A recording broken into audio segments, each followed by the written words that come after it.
There's a reason why Kevin De Bruyne could never wear the number 10 shirt at Napoli because that number already belonged to a god, Diego Armando Maradona.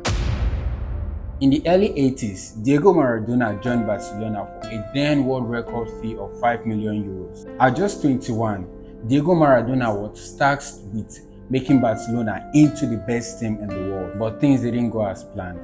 He lasted only 2 seasons, played only 58 games, and clashed with the club president, the staff, and even the media. Eventually, even Barcelona fans turned on him. Then came the moment that changed it all.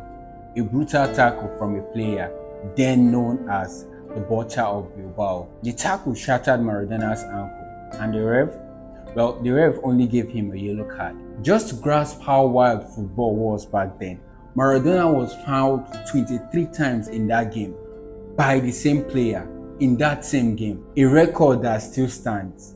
For context, the next record is just 7. How long do you think your Donny Olmo and Cole Palmer would have lasted back then? Now, Diego took 2 months to recover, but the following season, in the Copa del Rey final, he met the Butcher again. Barca lost. Diego snapped and turned into Grizzly and went after everyone in a Bilbao shirt. He left the field with a torn shirt, and the Barca board told him, "You will never play for us again." That was the final straw. But back in Italy, Napoli saw something different. They called Barca and said, "That is exactly what we need." See, Napoli have been battling relegation for 2 consecutive seasons, and their fans couldn't even believe they were in negotiations to sign the best player in the world. As of 1984, half of the Napoli population were unemployed. The city faced a high amount of poverty, but they had only one joy: SSC Napoli. Italy's richest club, Juve, Inter, Milan, they ruled Serie A.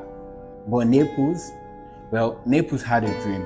Fans donated money, the mayor joined negotiations, all to bring the world's best player to one of its poorest cities. They believed Diego would bring the city together, and it came true. One of the poorest cities in Italy bought the most expensive player in the world. 6.9 million in 1984, an absolute bargain. The Napoli fans, they acted like they had just won the final. Just for his presentation, they sold out the entire stadium. 75,000 people show up. He immediately became the first king in Napoli. You see, in Barcelona, he was a problem, but here in Naples, he was God. The first season, 8th place, no more relegation battle. Second season, 3rd place.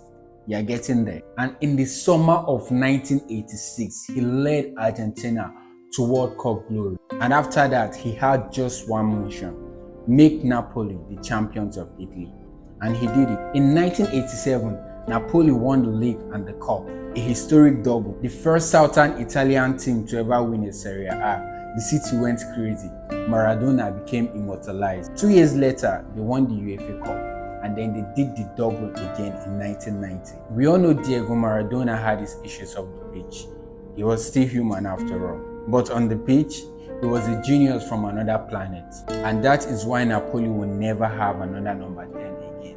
Not even for a player as insanely good as Kevin De Bruyne. Please make sure you follow, make sure you like, make sure you subscribe for more stories like this on my channel.